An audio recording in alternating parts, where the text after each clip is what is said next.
રાજ, રાજ, પાણી.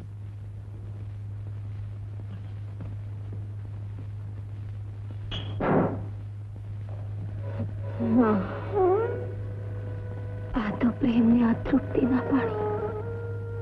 છેલ્વા પ્રયત્ન કરો તો એ છેલાય નહીં, ને ગમે તેટલું પીવો તો એ તરસ છીપાય નહીં.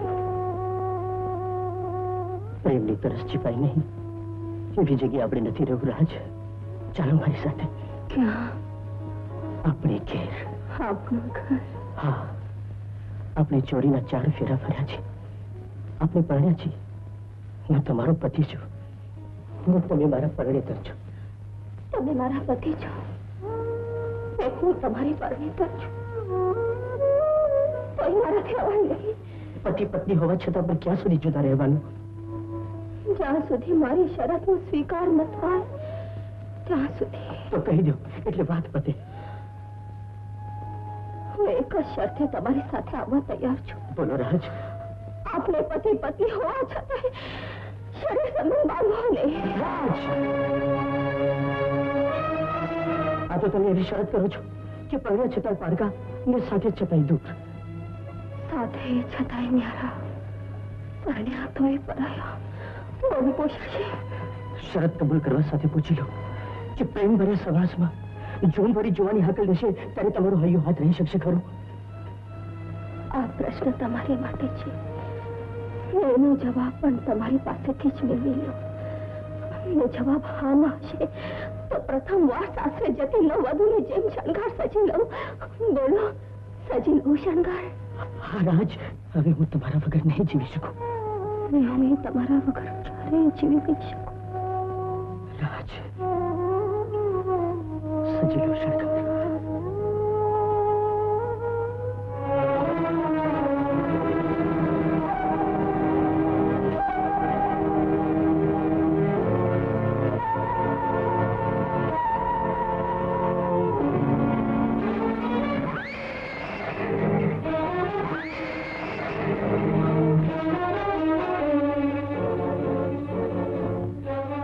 માણિકીને શું થયું હશે?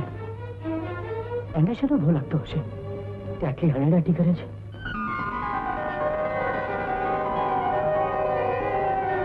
હું તૈયાર છું ને? રાજ,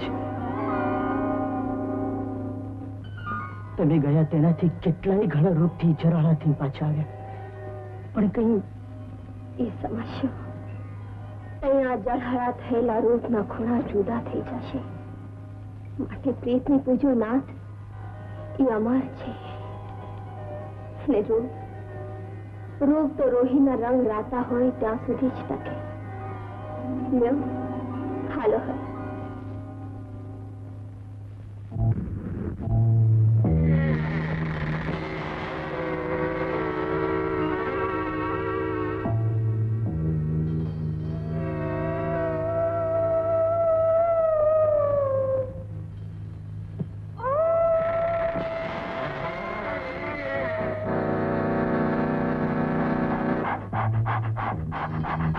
તમારું રક્ષણ કરશે.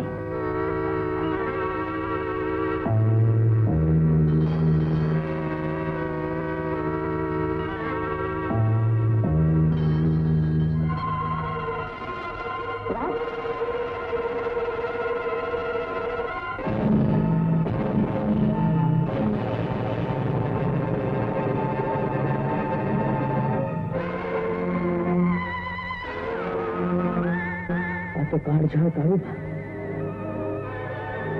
સાવ લોહી વિનાનું મળદું થઈને પડ્યો છે. રાજ, કાળુભાની આ હાલત?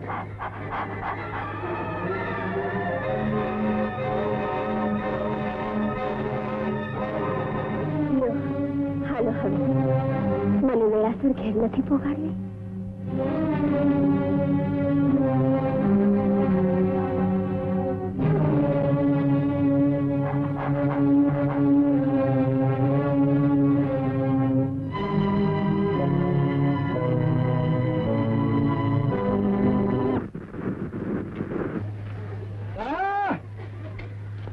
નાચન શેઠ. વકરો બકરો હવે વકરો બકરો તો ઠીક. ઠેકાણે રાખ. લાખ પ્રયત્નો કર્યા તો એ મારી ઠેકાણે રહેતી જ નથી ને. દોષ નજરિયુંનો નહીં, આંખિયુંનો છે. કઈ સાંભળ્યું? શું? અરે સામંતબા બાપુ છે ને રાતોરાત રૂપાળા ઠકરાણા લઈને આવ્યા છે. લે ખરી વાત. અરે ઈ તો મને ખબર છે. અને ઈ ઠકરાણા રૂપ જોવા હાટું થઈને શેઠાની ક્યારના સામંત બાપુની ડેલીએ જઈને બેઠા છે. લે એ ત્યાં જઈને બેઠા છે. હું થતો આવું.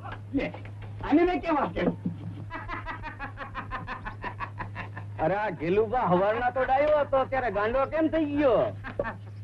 જે ચીજ દિલ મારું હરે મારા જીગર માં ઘર કરે એ ચીજ નો માલિક હું જ્યાં જ્યાં નજર મારી ઠરે.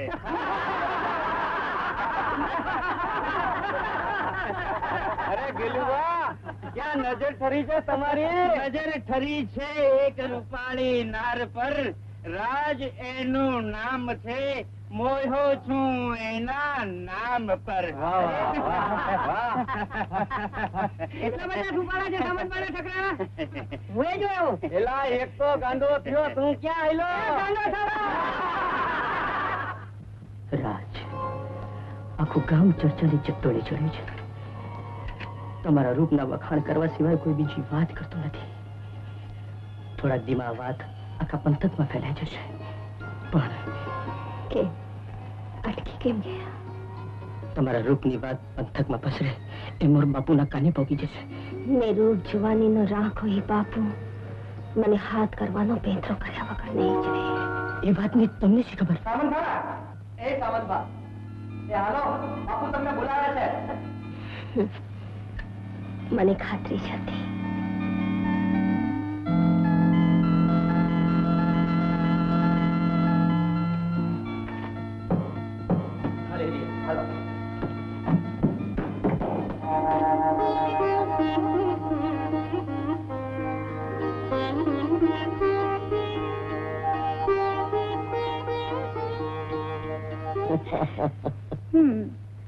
પણ એક વાત પૂછું? પૂછો. સામંત ભાને બેહોશ શું કામ કરવા છે? એ બેહોશ થાય તો જ એની રૂપાળી રાણીને અહીં ઉપાડી લવાય ને પછી એની હારે રંગ ભરી રાત માણી શકાય. બાપુ, આવો આવો સાવંતબા, તમારી જ વાટડીઓ જોવાઈ રહી છે. આવો. મારી જ વાટડીઓ? કોણ જોવે છે? બીજું કોણ જુએ? મુન્નીબાઈના હાથની પ્યાલીઓ. પ્યાલીઓથી તો હવે કંટાળી ગયો છું. મને માફ કરો બાપુ. માફ તો મોટા કરે. આપણે તો ભેરું બંધ, શરાબ ને સુંદરીની મોજ સાથે માનનારા. પીઓ મારા ભેરું બંધ, તમને આ સુંદરીના રૂપના સોગંદ. મારાથી નહીં પીવાય. ના પીવો તો તમને આ મુન્નીબાઈના સૌગંધ. રવા દો મુન્નીબાઈ, મારાથી સોગંદ નહીં પડાય. તો તમે જેના પાળતા હોય એના સોગંદ. પી લ્યો સામંતબા, નહીં તો તમે જેને મનના માનેલ છે એ મરી જાય. બાપુ, પી લ્યો ને સામંતબા, એટલે કોઈ મરે નહીં ને મહેફિલની મોજું જીવતી રહે. હવે જાજો વચાર કરો માં, જાજી તાણ કરાવો માં ને પી લ્યો. પીઓ ને પીઓ.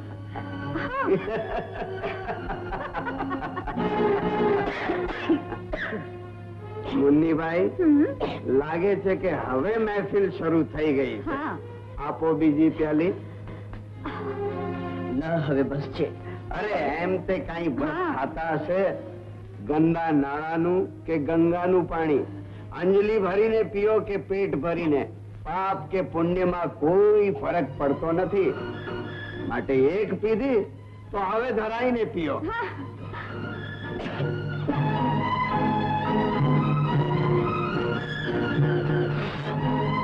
મુન્નીબાઈ, તમારા રૂપની ગરમી એના બંધનોના તંગ તોડી નાખશે, તોડી.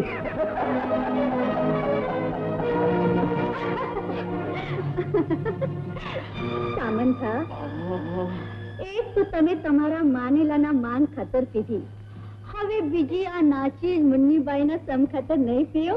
પીઓ ને. નાના મુન્નીભાઈ, સામંત ભા, આજ બાપુનું વેણ ટાળશો માં ને મારો હાથ પાછો થશો માં. પીઓ ને, પીઓ પીઓ.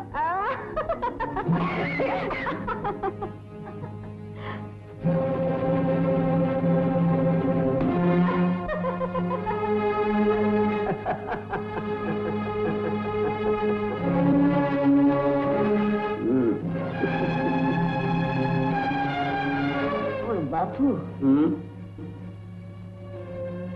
દેશ પહેલીમાં મને કઈક થવા માંડ્યું. તે થાય જ ને. તમારે હાટું તો ખાસ ઊંચી જાતનો શરાબ કબાટમાંથી કઢાયો છે કા મુન્નીભાઈ? હા તો તે શું થાય છે? કઈ જ ખબર પડતી નથી. ને મને કાંઈ ખબર પડતી નથી કે ઓલા કાળુભાનું શું થયું છે.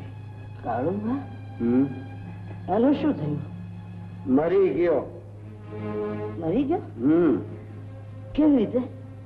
કેવી રીતે ઈ તો કોણ જાણે, પણ મરી ગયા પછી આવી રીતની લાશ મેં કોઈની જોઈ નથી.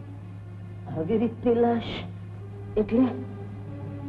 લાશમાં નકરા હાડકા હતા ને હાડકા હારે ચામડી ચોંટી ગઈ હતી. ઝાટકો વાગ્યો હોય તો લોહીનો ધોધ થાય તેવા દેહની લાશમાં લોહીનું ટીપું નહોતું. તમને ખબર છે આમ કેવી રીતે બને સામંતભા? સામંતભા, તમને ખબર છે આમ કેવી રીતના બને? ખબર છે તમને સામંતભા આમ કેવી રીતના થાય?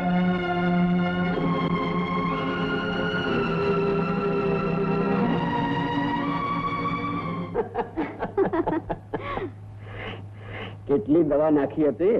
તમે કઈ હતી એટલી તો ઠીક, નહીં તો આવડો મરી જાતે.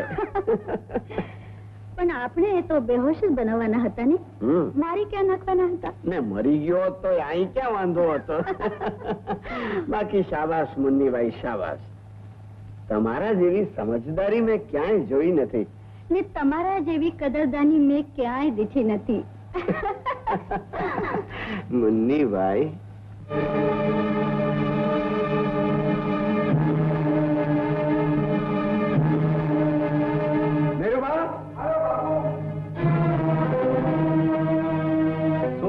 બાપુ, હુકમ તો કાયમ હોય છે, ઈ જ છે મેરુભા.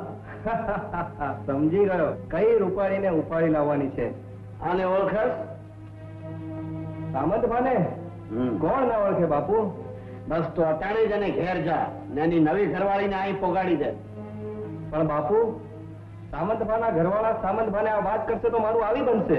ગાંડો થામા મેરુ, દુનિયામાં એવી કોઈ સ્ત્રી નથી જે ઇજ્જત લેવાયા પછી પોતાના પતિને એમ કહે કે આણે મારી ઇજ્જત લીધી.